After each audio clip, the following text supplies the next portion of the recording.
Je parlais aux pasteurs la semaine passée à Paris, en France, et je leur disais, même quand Noé buvait et Noé dormait, il est écrit, Noé se réveilla de son vin. Parce qu'un père finit toujours par se réveiller. Pourquoi cet homme a bu et qu'il était déprimé? Parce que pendant plus de 40 jours, plus d'un mois, il est enfermé quelque part. Enfermé après avoir construit quelque chose qu'on ne pouvait comprendre en son temps, puisqu'il n'y avait jamais eu de pluie. Il avait des gens, il devait s'isoler pour être le prédicateur de la justice, selon que Pierre dit dans son 2e épître. Il vient avec sa famille, il est enfermé pendant plus d'un mois. Nous ici on a été en Covid-19, on sortait au moins. Lui ne sortait pas. Il est enfermé, déjà il avait une vie isolée. Après il est enfermé plus d'un mois, toi tu arriveras, avec sa famille et des animaux qui sentaient mauvais. Quand il finit, la pluie s'arrête, mais il devait encore attendre plusieurs autres jours afin que les eaux diminuent, les montagnes se fassent voir. Et suspendu sur le mont Ararat, Dieu ouvre la porte de l'arche et il voit une terre remplie de cadavres. Plus d'amis, plus de compagnons, plus de collègues de travail, personne. Le gars a déprimé. Il n'y avait que des cadavres sur la terre. Il a déprimé. Et qu'est-ce qu'il a fait? Produit de la vigne, il a bu et il s'est saoulé. Mais il est écrit, Noé se réveilla de son vin. Parce qu'un père finit toujours par se réveiller. Dis à ton voisin, faites attention au père. Même lorsqu'ils ont bu, ils finissent toujours par se réveiller. Quelqu'un peut dire amen? Quelqu'un peut dire amen? Quelqu'un peut dire amen? Quelqu'un peut dire amen? Quelqu'un peut dire amen? Quelqu'un peut dire amen? Et Dieu dit, mon serviteur Moïse est mort. Il dit, maintenant toi, lève-toi et continue. Pourquoi? Parce que tu es éligible. Le Dieu de Moïse est finalement avec toi. Et Dieu dit, Josué, serviteur de Moïse. Il a commencé son ministère avec le Dieu de Moïse, mais comme étant identifié dans le monde spirituel, comme étant identifié par la divinité, comme étant identifié par les anges, comme étant serviteur de Moïse. C'est à la fin de sa vie que l'on voit, on appelle Josué serviteur de l'Éternel. On l'a connu comme serviteur de Moïse, après serviteur de l'Éternel. Regardez avec moi, lorsque Josué veut mourir, Josué libère la parole la plus irresponsable dans le leadership de tous les temps. Une parole que l'on a sur nos panneaux, la porte de nos maisons, de nos chambres, de nos cuisines, même des fois dans des stickers comme dans les voitures. Cette fameuse phrase qui dit, moi et ma maison, nous servirons l'Éternel. Et nous disons, waouh! Je déclare que moi et ma maison, nous servirons l'Éternel. Cette phrase est bien. Mais cette phrase est la phrase la plus irresponsable qu'on ait jamais vue dans la Bible. Parce qu'en son temps, Moïse n'a laissé le choix à personne. Il savait qu'il partait, il a pris quelqu'un, il a libéré l'Esprit de Dieu sur lui parce qu'il savait que cet homme allait continuer après lui à les guider dans les lois de l'Éternel son Dieu. Le décalogue qu'on appelle la Torah et les 600 autres lois que Dieu avait laissées à la maison d'Israël. Il savait que Josué allait être l'administrateur des lois de l'Éternel et allait continuer la conduite d'Israël. Mais lui, Josué, en son temps, il dit, bon, vous voulez choisir le Dieu que vous voulez, choisissez, servez qui vous voulez. Mais moi et ma maison, nous servirons l'Éternel. Et c'est tout ce qu'il a dit. Et les gens ont aussi choisi d'aller servir d'autres dieux. Alors que lui a été laissé comme relève, mais lui, il n'a laissé personne comme relève. Et l'histoire des juges est une histoire catastrophique. Le livre de Juges n'aurait jamais eu lieu. C'est un livre par défaut dans l'histoire d'Israël parce qu'un homme a reçu le bâton, mais à son tour, il n'a pas donné le bâton à quelqu'un pour continuer le travail après lui. Est-ce que je peux avancer maintenant? Et la Bible déclare, Dieu a dit maintenant, qu'est-ce qu'on fait comme administration ici, comme dispensation, comme oikonomia? Dieu dit, ok, je vais commencer à susciter des gens de manière spontanée. C'est ainsi que de manière spontanée, Dieu élevait quelqu'un. Quand la personne s'est levée, après qu'Israël soit frappé par Dieu à cause de leur péché, Dieu était avec le juge pendant son temps. Quand le juge mourait, il retombait encore et le juge faisait un travail avec un bâton qui ne léguait à personne. Et ainsi, quelqu'un peut dire avance prophète. Et ainsi, Israël a eu 12 juges. Premièrement, on a eu Othniel qui a travaillé pendant 40 ans. 40 ans, il a acquis de l'expérience. Il a connu Israël. Il a eu de l'expérience dans l'onction, dans l'esprit de l'Éternel qui était sur lui, dans la cartographie des ennemis, dans les stratégies de guerre. 40 ans, lorsqu'il est mort, il a légué à personne. Quelques temps après, Dieu a suscité Éhud, qui a travaillé 80 ans aussi. Donc 40 ans d'expérience, aucun livre, aucune bibliothèque, aucun disciple, aucun fils, aucun successeur, rien. 40 ans de ministère, aucune relève. Quand il termine, Éhud se lève. 80 ans, Juge chapitre 3. Imagine-toi quelqu'un qui a 80 ans de vie, peut-être plus de 20 ans d'expérience, il a jugé 80 ans. Avec quelle expérience? Il a laissé aucune. Après, il y a eu Shamgar. Sa durée n'est pas très précise.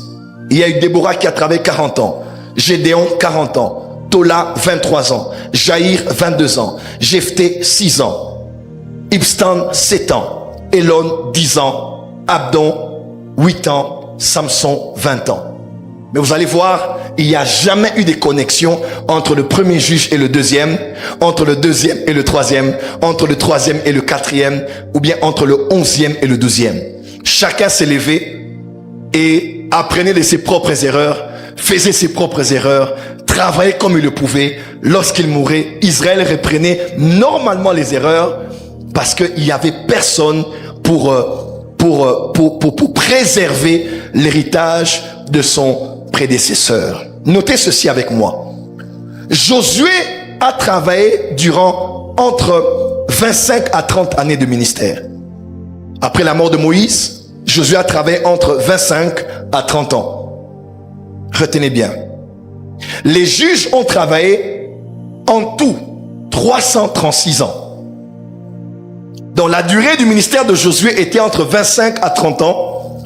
Le ministère des juges était 336 ans. Donc, durant 3 siècles, il y a eu des périodes de gloire, mais interférées par plusieurs périodes difficiles, de tragédie, de victoire des ennemis, d'humiliation, de honte, d'affliction, où Israël pleurait.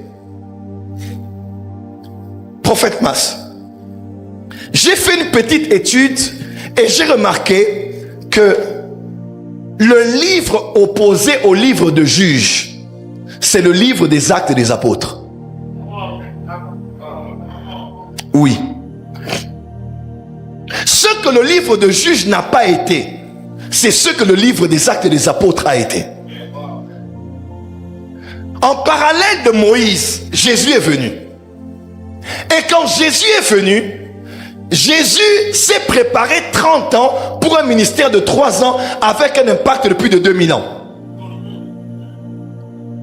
Il a travaillé, il a investi, il s'est travaillé dans ces hommes durant 3 ans. Quelqu'un est avec moi?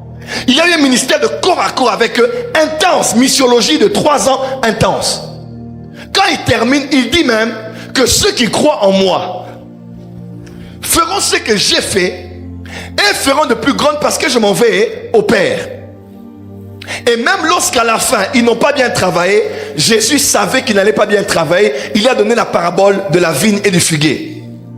Parce que quand le maître de la vigne est venu dans la vigne et qu'il a regardé le figuier, il a dit non, le figuier n'a pas porté du fruit pendant 3 ans. Et il a dit, on va couper parce que cet arbre n'a pas porté du fruit.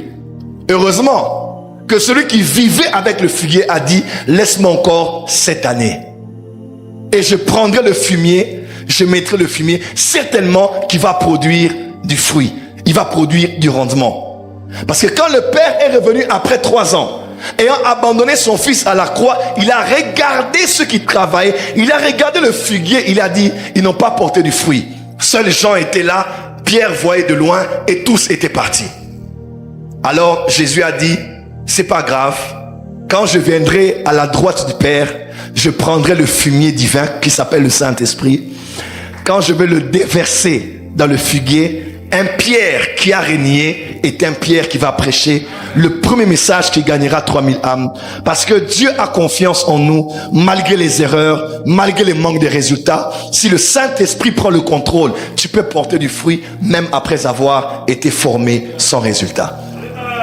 Et quand vous lisez maintenant Actes des Apôtres, quand vous lisez maintenant Jésus comparativement à Moïse et à Josué, Moïse a laissé Josué, Josué n'a laissé personne. Les juges ont travaillé de manière séparée, sans passer le bâton à l'autre, n'est-ce pas? Mais quand vous lisez Actes des Apôtres, Jésus a formé les 12, il a formé les disciples, n'est-ce pas? Quand Jésus est mort et ressuscité, Acte 1, quand ils ont voulu un remplaçant de Judas, n'est-ce pas? Ils ont dit, on va pas chercher loin, on va trouver parmi les gens qui ont vu le Seigneur de leur vivant, n'est-ce pas? Et ils ont pris Matthias qui a été levé au sort. J'aimerais dire ceci, est-ce que Matthias peut dire Amen? Oui, il y a des gens comme ça. Quand Jésus choisit Pierre, il choisit Matthieu, il choisit les autres. Matthias était là. Hein? L'apôtre Matthias était là, mais ce n'était pas son temps d'être ordonné. J'aimerais dire à des Matthias qui sont ici, il est possible que ton frère soit exposé, que tes amis soient élevés, que ceux-là soient reconnus. Ne t'inquiète pas, ça c'est leur tour. Eux, leur tour, c'est avant l'ascension. Toi, ton tour, c'est après l'ascension. Parce que après l'ascension, quand on choisira le relais, on dira, il y a parmi nous quelqu'un qui était aussi là. Nous, on était ordonnés, lui n'était pas ordonné. Mais maintenant, le Saint-Esprit avait organisé que Matthias se lève et prenne la relève et fasse partie du conseil des 12 qui pouvaient travailler. Dis à ton voisin, chacun à son tour. Oh, tu n'as pas dit Amen. J'aimerais aller plus loin. Quand tu es, est-ce que vous savez que Daniel vivait à Juda lorsque Jérémie était prophète? Quand Jérémie prophétisait, quand Jérémie annonçait, quand Jérémie avait le succès, Daniel était là, à Juda, dans la lignée royale. Mais personne ne connaissait son ministère. J'aimerais dire à Daniel, sois calme. Des fois, Dieu élève des hommes. Laisse-les être élevés parce qu'ils sont sur la terre de leur élévation. Le temps viendra où après l'exil, toi ton élévation n'est pas en Juda, toi ton élévation n'est pas qu'en Babylone, mais tu vas régner chez les Babyloniens et chez les Médo-Perses, parce que des fois Jésus ne sort pas tant que Jean-Baptiste est à la tête.